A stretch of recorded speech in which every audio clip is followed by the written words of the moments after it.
Communiqué de presse. Démenti du secrétariat général de la SENCO sur la désinformation de M. Freddy Mulumba relative à l'attitude de l'Église catholique face au danger de la balkanisation de la RDC.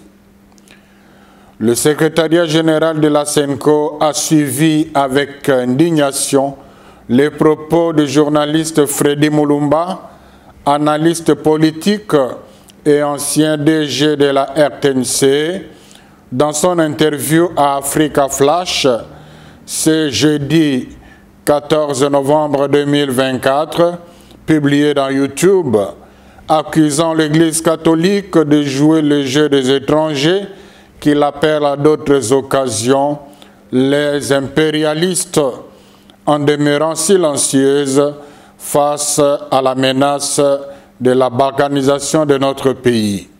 Je le cite. L'Église catholique ne parle pas de la balkanisation. Ils sont ailleurs. Tout le temps, c'est critiquer Félix Tshisekedi, attaquer le pouvoir.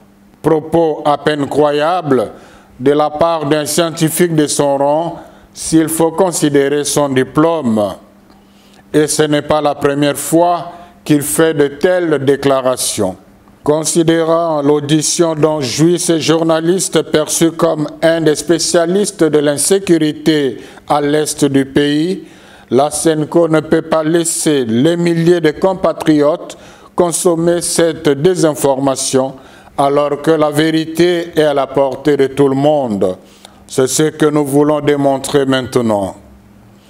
Comment reprocher à l'Église catholique de ne pas dénoncer le danger de la balkanisation alors qu'il n'y a pas une Église qui a fait autant qu'elle au niveau national et international pour dénoncer cela?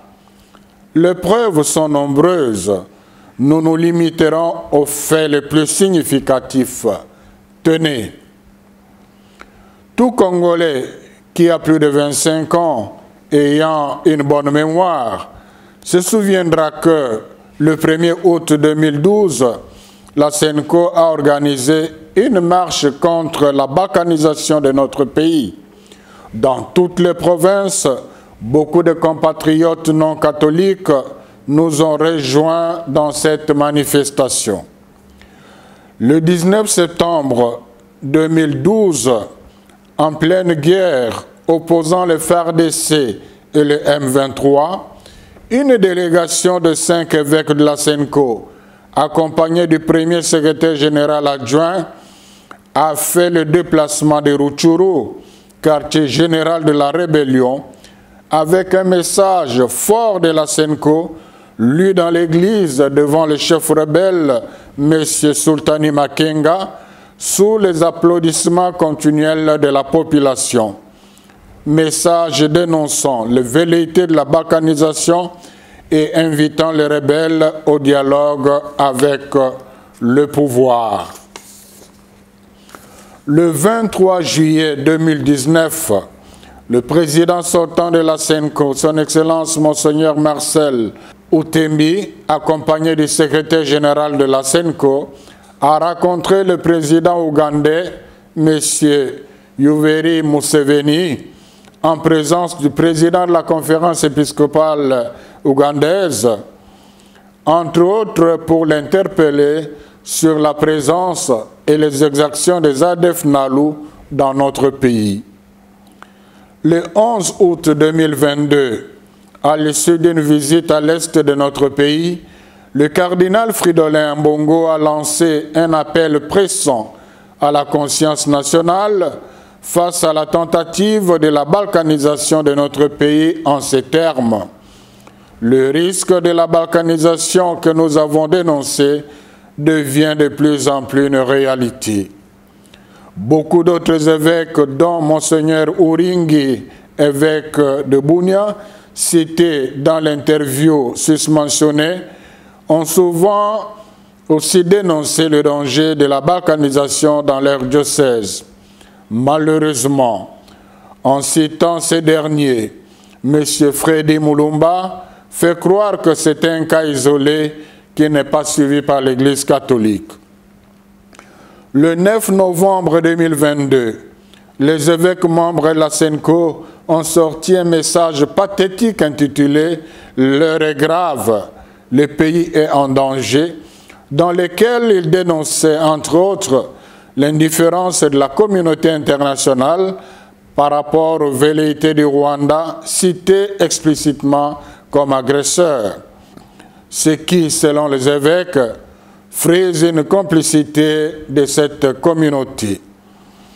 Le 4 décembre 2022, la SENCO a organisé pour la deuxième fois au niveau national une marche pour dénoncer la guerre à l'Est et dire non à la balkanisation. On retrouve la même dénonciation dans plusieurs autres messages de la SENCO dont notre brave journaliste ne se souvient malheureusement pas.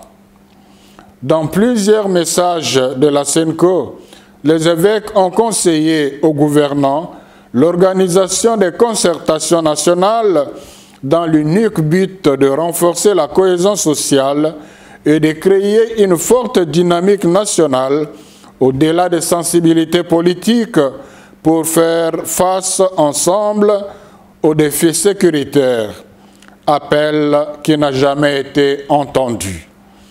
Au niveau international, la SENCO a organisé plusieurs missions de plaidoyer, entre autres au niveau de l'Union européenne et des États-Unis, parfois avec les concours du gouvernement, parfois accompagné de l'ECC, pour dénoncer l'agression rwandaise et les dangers de la balkanisation. Le secrétariat général de la SENCO espère qu'avec ces informations vérifiables, M. Freddy Mulumba et tous ceux qui penseraient comme lui, s'ils sont de bonne foi, reconnaîtront qu'ils se sont trompés dans leur jugement. La SENCO joue un rôle d'avant-plan dans la dénonciation du danger de la balkanisation de notre pays.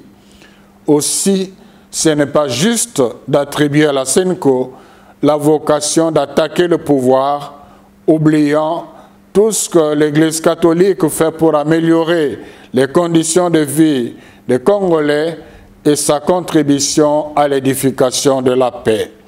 L'Église catholique a toujours été et sera du côté du peuple. Elle ne se taira jamais tant que le peuple congolais ne vivra pas dignement.